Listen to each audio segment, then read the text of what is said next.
नमस्कार। देश काल में आपका एक बार फिर से स्वागत है। मैं हूं मुकेश कुमार। दोस्तों, अखिलेश यादव ने एक बार फिर से खेल कर दिया है। उन्होंने उत्तर प्रदेश की राजनीति में एक और गुगली चल दी है, जिसने बहन मायावती को भी बोल्ड कर दिया है और योगी आदित्यनाथ को भी हिट विकेट करने के लिए मजबूर कर दिया है। उन्होंने जो सोशल इंजीनियरिंग शुरू की थी लोकसभा चुनाव के पहले पीडीए के नाम से, पीडीए यानी पिछड़े दलित अल्पसंख्यक, इनके कॉम्बिनेशन का जो खेल उन्होंने शुरू किया था और जिसका असर पूरे लोकसभा चुनाव पे दिखा।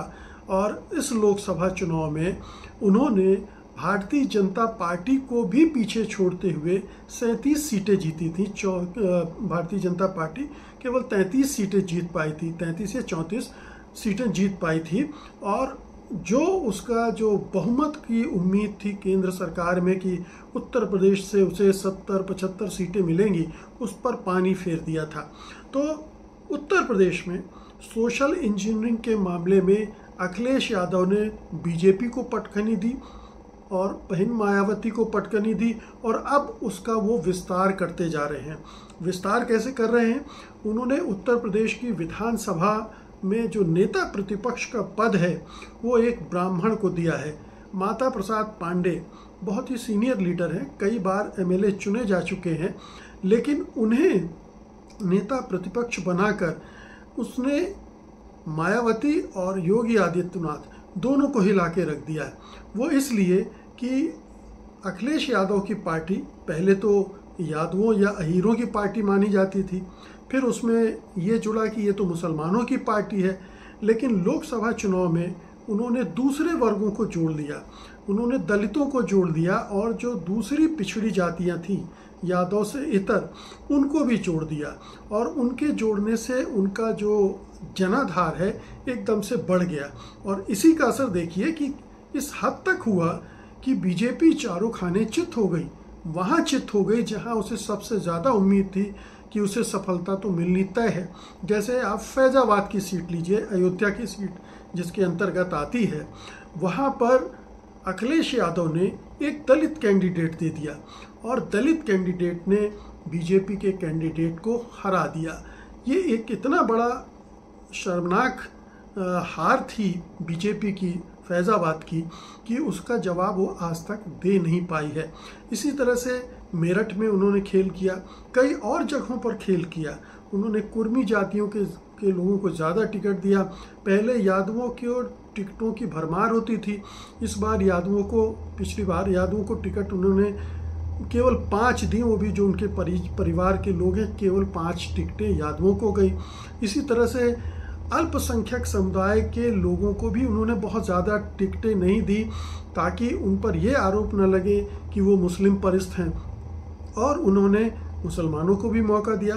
अभी भी उन्होंने जो ये पदों का बंटवारा किया है विधानसभा और विधान परिषद में, उसमें भी उन्होंने ख्याल रखा है। एक तो उन्होंने माता प्रसाद पांडे को जोड़ा है जो ब्राह्मण हैं, फिर उन्होंने एक कुर्मी लीडर को जिम्मेदारी दी है और 2 मुस्लिम लीडर्स को जिम्मेदारी दी है विधान परिषद में। तो इस तरह से उन्होंने इन तमाम वर्गों को फिर से इसके जरिए जोड़ने की कोशिश की है और इसी से बहन मायावती बुरी तरह से हिल गई हैं। वो तिलमिलाई हुई हैं। वो बार बार उन्होंने कहा है, बाकायदा ट्वीट किया है कि पीडीए के नाम पर अखिलेश यादव ने लोकसभा चुनाव में पिछड़ों दलितों को गुमराह किया और अब जो इम्पोर्टेंट पद हैं वो होते हैं वो ब्राह्मणों को दे रही है, कुर्मियों को दे रही है, मुसलमानों को दे रही है, दलितों को नहीं दे रही है। ये बड़ा हास्यास्पद है।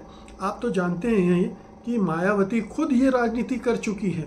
वो खुद इस तरह के नारे दे चुकी हैं कि ब्राह्मण शंख बजाएगा और हाथी बढ़ता जाएगा, और इसी तरह से हाथी नहीं गणेश है, ब्रह्मा विष्णु महेश है, इस तरह के नारे लगाकर उन्होंने ब्राह्मणों को जोड़ा था।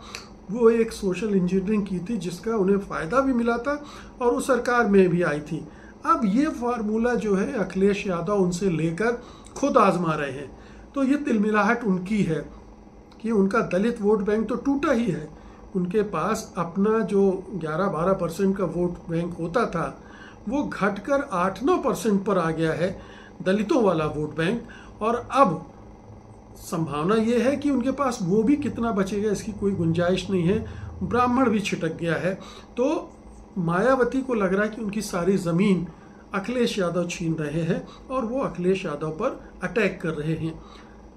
बीजेपी चुप है, बीजेपी बहुत ज़्यादा प्रतिक्रिया नहीं दे रही है, क्योंकि एक तो वो आश्वस्त रहती है कि ब्राह्मण जाएंगे कहाँ, ब्राह्मणों की तो पार्टी बीजेपी है, बीजेपी से तो वो हटेंगे नहीं, इसलिए वो उसको ज़्यादा रिएक्ट नहीं कर रही है। लेकिन हम सब जानते हैं कि इन योगी के शासनकाल में ब्राह्मणों को उतनी तवज्जो नहीं मिली है और ये एक तरह से ठाकुर राज चल रहा है। योगी आदित्यनाथ ठाकुर हैं, ठाकुरों को ज़्यादा महत्व दे रहे हैं, ज़्यादा ऊंचे पदों पर ठाकुरों को बैठा रहे हैं और इससे ब्राह्मणों में नाराज़गी है। वो उनको लग रहा है कि उनकी उपेक्षा हो रही है।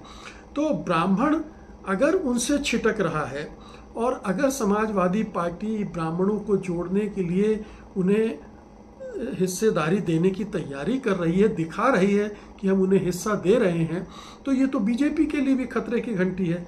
और बीजेपी, आप इसको ब्राह्मणों की संख्या से मत देखिए कि उत्तर प्रदेश में ब्राह्मणों का प्रतिशत क्या है, उसके थोड़े बहुत इधर उधर होने से क्या असर पड़ेगा, लेकिन एक नरेटिव बनता है, एक नरेटिव बनता है। जब ब्राह्मण एक खेमे से, एक पार्टी से दूसरी पार्टी में जाता है तो उसके पक्ष में कुछ हवा बनने लगती है, क्योंकि ब्राह्मण वर्ग बहुत वोकल होता है और उस पार्टी के पक्ष में जब वो बोलना शुरू करता है तो उसका असर पूरे जनमानस पर होता है।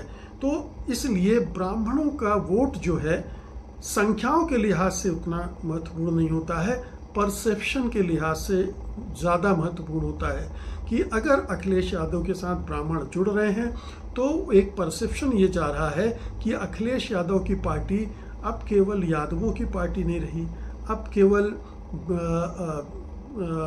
मुसलमानों की पार्टी नहीं रही, अब उसमें दलित भी हैं, अति पिछड़े भी हैं, यादवों का जो वर्चस्व होता था वो ख़त्म हो चुका है और अब ये ब्राह्मण वर्ग भी उससे जुड़ रहा है।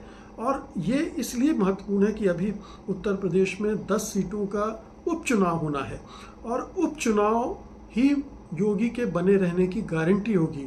अगर उन उपचुनाव में 10 सीटों के उपचुनाव में ज़्यादा सीटें गंवा देती है बीजेपी, तो योगी को अपने पद पर बने रहने में बहुत मुश्किल पेश आएगी। हो सकता है कि उनको हटा ही दिया जाए।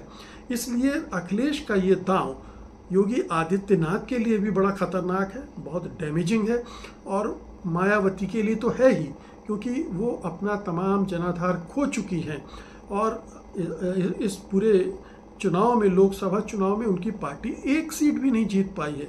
आप देखिए, उस पार्टी ने एक भी सीट नहीं जीती लोकसभा चुनाव में, और इसके पहले जो विधानसभा चुनाव हुए थे उसमें भी उनकी दुर्गति हुई थी।